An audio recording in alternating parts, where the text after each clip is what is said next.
Welcome back to the National Defense. It's Randy Miller, and on the phone with me is Jay Leno. Jay. How are you? How are you? I'm real good.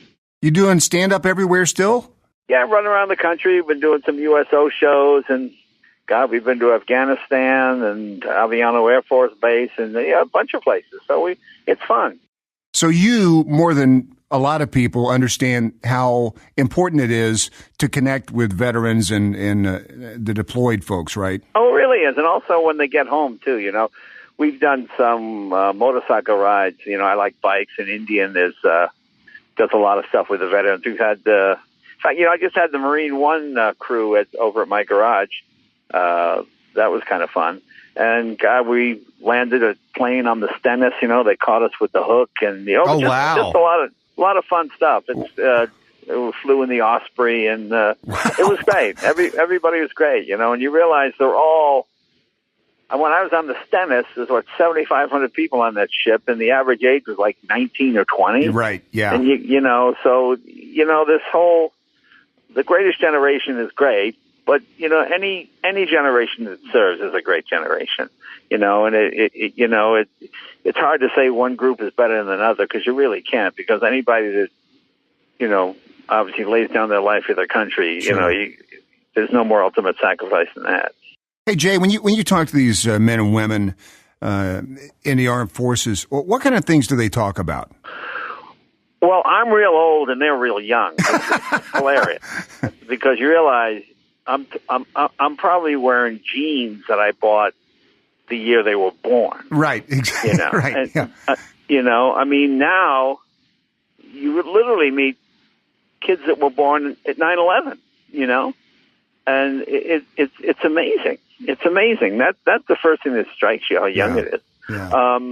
But it's great. And, it's really a lot of fun to see kids that enthusiastic, because you always hear the snowflakes and, kids today Sure. with the iPhone, all that crap, and you realize it's just a lot of talk, because it's every generation likes to complain about the previous ones, but I didn't find that to be the case at all.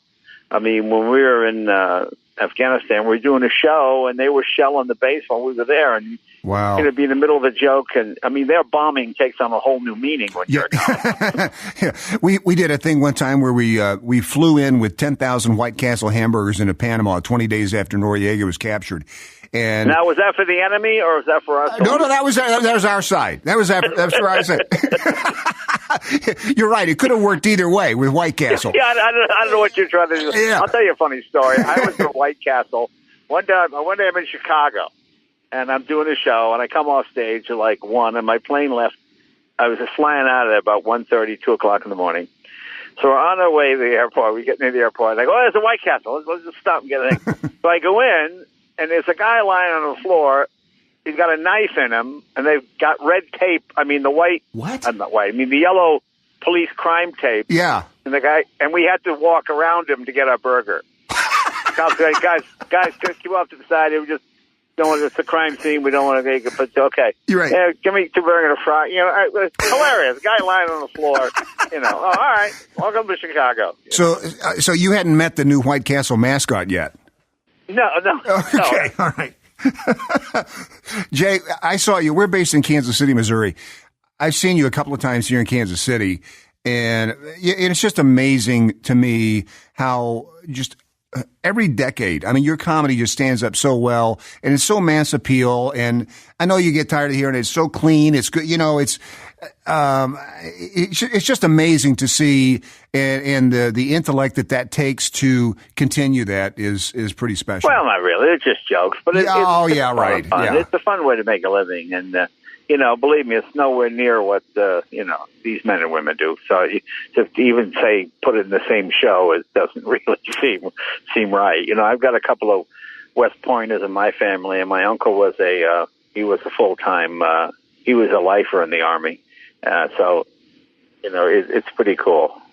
Well, and you talk about these men and women that, are so young. It's amazing now as they transition back. They're coming out of the service, and they're 24, 25, maybe 30, and they've got all this experience, and they have to be so resourceful in every situation. And these companies are looking at them like, why should we hire you? Are you kidding me? I mean, this is the best employee that you're ever going to have. Well, that's my feeling. I mean, it's always been my experience, but I don't know, you never know what the real reasons are. But, yeah. I tell you, it's a lot better now than it was in my day, because I grew up, my brother was in Vietnam, and I know when he came back, it was like, so what are you doing? What are you coming home for? I mean, right. It was so, right. At least now people have the respect and they thank you for your service. And, right. and it's one of the times where it's actually gotten better, I mean, people, whenever there's a veteran thing, I think most people go out of their way to do what they can for them, Yeah, and the companies are starting to catch on too. Now they've got the goals to hire so many veterans by a certain time. Amazon's going to hire 25,000 veterans. Home Depot's committing $500 million. I mean, so there's a lot. They're catching on to the fact that these are great people and great employees. And right. I mean, that's always been my experience. I mean, obviously, you're going to have like in any group of people, there's always going to be people that are resentful, it doesn't work sure. out, or there's always, no matter what you do for a living, there's always somebody thinks somebody else owes them something. But I'm sure it's far, far less in the armed forces than it is in the general population. Man, Jay, I want to thank you for your time today. This is so great to get to catch up with you. No, thanks for having me on. I appreciate it. I'm sorry. I think you guys tried to contact. I didn't get the message until last night. And a lot of times, I'm pretty easy to contact, but sometimes if people go, people will call NBC Studios and I don't work there anymore, and they leave a message, and by the time I get the message, it's, you know what I'm saying? Or, yeah. A lot of times I'll get letters from veterans and stuff, but they'll send them to NBC, and I realize the letter is 18 months old by the time I got it. So you scramble to contact the person because you don't want them to think you ignored it, but sure. That's kind of what people think. Oh, I send it to this studio. But I don't work at the studio. The old Tonight Show, as I did, it doesn't even exist anymore. It's in New York now. Right. So consequently, it goes to New York, and then it says, so if any veteran had tried to contact me and I haven't answered him yet, I'll try to get to it as soon as I get to it. You don't have a 1-800 number like Bill Murray? Bill Murray has a what? He's got a 1-800 number. That's how he's contacted by agents, by people who want him to do movies. No, I don't have any. Yeah, you call a 1-800 number and you leave a message and wait for Bill to call you back. There you go. Yeah. You got a more direct approach, I think, Jay. Yeah, call Bill and he'll contact me. Right. So hey, Jay, thank you so much, man. I really appreciate it. Thanks for taking the time. I appreciate it. And thanks for what you're doing for the troops. I really appreciate that. Well, thank you. Thanks them, not me. Thanks a lot. I appreciate it. Bye-bye. We'll be right back here in the National Defense. This is the National Defense.